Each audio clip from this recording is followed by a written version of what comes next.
हरियाणा विधानसभा चुनाव को लेकर बैठक आज हो रही है और थोड़ी ही देर में बीजेपी कोर ग्रुप की बैठक होगी। बीजेपी अध्यक्ष जेपी नड्डा के आवास पर यह बैठक होगी। गृह मंत्री अमित शाह, बीएल संतोष इस बैठक में होंगे शामिल। हरियाणा के सीएम नायब सिंह सैनी भी इस बैठक में मौजूद रहने वाले। इसी बीच हमारी पॉलिटिकल एडिटर अदिति नागर जुड़ चुकी हैं।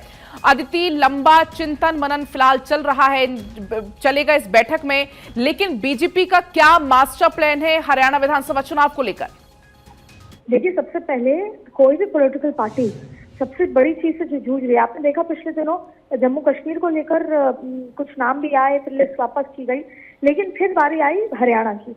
हरियाणा में विधानसभा चुनाव है और आपने देखा किस तरीके से गुड़गांव के जो सांसद हैं, केंद्र में मंत्री हैं, वो नाराज हो गए अपनी बेटी के टिकट को लेकर। 2014 में वो कांग्रेस से आए थे। उसके बाद जब गुड़गांव में जब कोर बैठक हुई, उस समय भी उनसे पूछा गया आपकी बेटी कहाँ से लड़ना चाहती है। उन्होंने नाराजगी में कहा कि ये मुझसे नहीं, बेटी से पूछना होगा। तो जो वो भी नाराज हुए और इसके बाद पार्टी के अंदर एक नाराजगी का दौर चल रहा है टिकट को लेकर। अब जितने भी दिग्गज हैं हरियाणा के, वो अपने अपने समर्थकों के टिकट को लेकर, पहली लिस्ट में ना नाम होने को लेकर कहीं ना कहीं नाराज चल रहे हैं। अब ऐसे में सवाल ये उठता है कि आज जो कोर ग्रुप की बैठक है उसमें, क्योंकि आज शाम को सीईसी की बैठक है, यानी आज शाम को नरेंद्र मोदी की अध्यक्षता में जो सीईसी की बैठक होगी, उसमें हरियाणा के टिकट वितरण पर मोहर लगेगी। भारतीय जनता पार्टी के प्रत्याशी फाइनल होंगे। लेकिन उससे पहले 10 बजे की कोर ग्रुप की बैठक अपने आप में बहुत महत्वपूर्ण है। कल 2 बजे होनी थी, लेकिन स्थगित कर दी गई। कहा गया कि स्थगित की गई थी क्योंकि परिषद की बैठक थी, लेकिन सही मायने में सब कुछ ठीक नहीं है और उसको ठीक करने के लिए आज जेपी नड्डा के आवास पर ये बैठक होगी। सुबह ये बैठक 10 बजे होनी थी। तमाम लोग धीरे धीरे पहुंचने वाले हैं। तो अभी सुबह कोर ग्रुप की बैठक होगी, शाम को सीसी की बैठक होगी और इस कोर ग्रुप की बैठक में संतुलन अचीव करने का प्रयास किया जाएगा कि पार्टी के अंदर संतुलन अचीव किया जाए, जिसमें अगर हम बात करें तो हरियाणा के सांसद केंद्र में मोदी सरकार के कैबिनेट के मंत्री हैं, वो भी नाराज चल रहे हैं। और इसके अलावा टिकट वितरण को लेकर जो खींचतान है, क्योंकि देखिए चैलेंज ये भी है कि चुनाव जीतना है।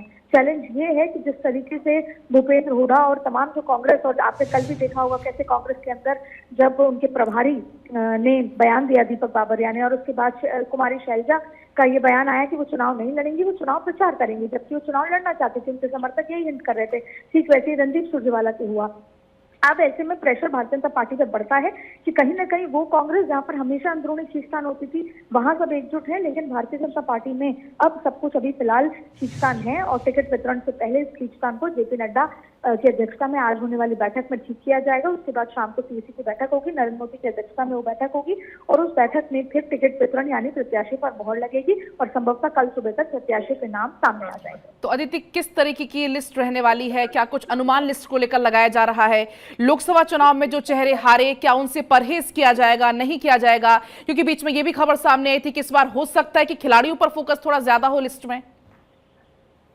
देखिए, जाहिर तौर पे, क्योंकि जहां एक तरफ जाट वर्सेस नॉन जाट की हमेशा भारतीय जनता पार्टी की प्लानिंग रही है, और ऐसे में इसके अलावा भारतीय जनता पार्टी चुनाव जीतने के लिए, आप देखिए कुमारी शैलजा कहीं अब इस बार नॉन जाट के साथ साथ माफ कीजिएगा, कुमारी शैलजा ने किरण चौधरी को लेकर आई है। तो ऐसे में भारतीय जनता पार्टी को टिकट वितरण में बहुत सावधानी बरतनी होगी। टिकट वितरण में प्रत्याशी को बहुत अच्छे से चुनना होगा, जिताऊ उम्मीदवार को चुनना होगा। और भारतीय जनता पार्टी में इसका कोई बार नहीं है, लेकिन इस बार ऐसा नहीं हो सकता कि सांसदों को उतार दे, क्योंकि भारतीय जनता पार्टी के पास ऑलरेडी सांसद कम है, यानी कि 240 का ही आंकड़ा है। तो इस बार सांसदों को शायद पार्टी नहीं उतारना चाहेगी, जैसे राजस्थान में किया, ऐसा नहीं करना चाहेगी, क्योंकि वो लोकसभा चुनाव के पहले की बात थी और अब लोकसभा चुनाव हो चुके हैं। 240 के आंकड़े को भारतीय जनता पार्टी कम नहीं करना चाहेगी और ना ही इसीलिए कांग्रेस ने भी ये फैसला लिया। अब ऐसा देखना है कि कौन जिताऊ उम्मीदवार है, जो ज्यादा से ज्यादा वोट अपने दम पर लेकर आए। पार्टी पे चेहरे नरेंद्र मोदी का चेहरा, सरकार की नीतियां और साथ में खुद के दम पर चुनाव जीतकर आने वाले प्रत्याशियों को उतारा जाएगा। इससे ये कहना ठीक नहीं है कि सांसदों को उतारा जाएगा, लेकिन बेहतर से बेहतर प्रत्याशियों को चुनाव में उतारने की प्लानिंग है और उसी को लेकर जेपी नड्डा के आवास पर मुख्यमंत्री भी मौजूद होंगे और सारी कोर ग्रुप बैठक होगी। उसमें तमाम तरीके के जो मनभेद हैं उनको साफ क्लियर करके बेहतर से बेहतर प्रत्याशियों को उतारकर आज शाम को सीईसी की बैठक में उन पर मोहर लगाई जाएगी। क्योंकि इस दौरान नाराजगी का मान मनोबल का दौर लगातार चल रहा है। राव इंद्रजीत जिनकी नाराजगी सामने आई थी, इसके अलावा आदित्य अगर हम लोकसभा चुनाव की बात करें तो भीतरघात एक बहुत बड़ा मुद्दा था, तो क्या ये भी बीजेपी के सामने एक बड़ी चुनौती है भीतरघात? देखिए, अक्सर भीतरघात कांग्रेस के लिए बड़ी चुनौती हुआ करती थी और हरियाणा तो एक बहुत बड़ा एग्जाम्पल है। और इसी वजह से हरियाणा में ये सोचा जा रहा था कि भूपेंद्र हुड्डा से डील करने के लिए कांग्रेस एक सीनियर दिग्गज नेता को उतारना चाहती थी। लेकिन अब यही परेशानी भारतीय जनता पार्टी के सामने आकर चुनौती की तरह खड़ी हो गई है, क्योंकि वहां पर अलग अलग जो है गुट कह सकते हैं, अलग अलग गुट हैं और उस गुट के लिहाज से सब अपने ही सहयोगियों को चाहते हैं चुनाव में उतारना। और उससे पहले आपने देखा होगा कि किस तरीके से मुख्यमंत्री का चेहरा बदला गया और मनोहर लाल खट्टर को केंद्र में लाए, बहुत बड़ी जिम्मेदारी के साथ लाए। लेकिन उसके बावजूद भी आप देखिए कहीं ना कहीं जो अभी मुख्यमंत्री हैं उनका उतना इम्पैक्ट देखने को नहीं मिला। इसके अलावा जो अनिल विज हैं, जो कि नंबर 2 अपने आप को मानते थे, जो सोचते थे कि अगर मनोहर लाल खट्टर मुख्यमंत्री पद से हटेंगे तो अनिल विज को मुख्यमंत्री बनाया जाएगा। वो पंजाबी समाज से आते हैं और बहुत बड़ा इम्पैक्ट पंजाबी समाज का हरियाणा में है और वो पंजाबी समाज हमेशा से भारतीय जनता पार्टी को वोट करता था। लेकिन अब क्योंकि अनिल विज भी कहीं ना कहीं नाराज हैं, सरदार नाराज चल रहे हैं भारतीय जनता पार्टी से और इसके साथ साथ जाट भी नाराज हैं, ये सबको पता है। ऐसे में जो भीतरघात आपसी कोशिश यही होगी कि जब तक हरियाणा का चुनाव भाजपा एकजुटता के साथ नहीं लड़ेगी तब तक कंसोलिडेटेड वोट नहीं आएगा। यानी कि अगर एक तरफ आप जाट नॉन जाट की पॉलिटिक्स कर रहे हैं, देखिए, लेकिन उसको सुधारने की कोशिश भी की है, आप जाट नेताओं को कांग्रेस से लेकर भी आ रहे हैं, लेकिन एक मैसेज गया हुआ है कि हरियाणा में आप नॉन जाट पॉलिटिक्स करते हैं, हरियाणा में आप जाट मुख्यमंत्री नहीं बनाएंगे। तो अब एक ही विकल्प बचता है, जिताऊ उम्मीदवार और एकजुटता के साथ चुनाव। अगर इस विकल्प के साथ, इस तैयारी के साथ भारतीय जनता पार्टी मैदान में नहीं उतरेगी तो ये चुनाव उनके लिए बहुत कठिन हो जाएगा, चुनौतीपूर्ण हो जाएगा। ऐसे में कांग्रेस को चुनौती देने का एकमात्र तरीका है एकजुटता। सब जो अलग अलग गुट हैं वो एक हो जाएं, सब अपनी पूरी ताकत के साथ चुनाव में उतरे और ये मैसेज जाए कि नरेंद्र मोदी सरकार सबसे ज्यादा, देखिए आप कल के भी कैबिनेट में किसानों को लेकर एक बड़ा फैसला लिया गया। जब से मोदी 3.0 आया है, किसानों को लेकर बड़े फैसलों पे फैसले लिए जा रहे हैं। लेकिन कंगना रनावत के बयान के बाद एक बार फिर किसान संगठन, संयुक्त किसान संगठन नाराज हो गया। तो ऐसे में अभी कांग्रेस के लिए चुनौती, और उसी चुनौती से निपटने के लिए ये कोर ग्रुप की बैठक है।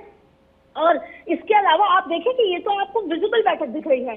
कल और परसों पूरे दिन बैठकों का दौर नहीं कहेंगे तो 1-to-1 मीटिंग चली। और जो मैं जिसका जिक्र कर रही हूँ कि जो हरियाणा के नेता कुछ जो नाराज हैं, जो कि गुड़गांव के सांसद भी हैं और केंद्र में मंत्री भी हैं, उनको भी मनाया गया, उनको भी समझाया गया, उनको भी अप्रोच की गई। तो यानी भारतीय जनता पार्टी हर मोर्चे पर चुनाव जीतने के लिए तैयारी कर रही है। बिल्कुल, तो पूरी तैयारी में अदिति फिलहाल बीजेपी लगी हुई, देखना होगा कि क्या कुछ एक्शन प्लान बीजेपी का होता है। फिलहाल आपका बहुत शुक्रिया तमाम जानकारी के लिए।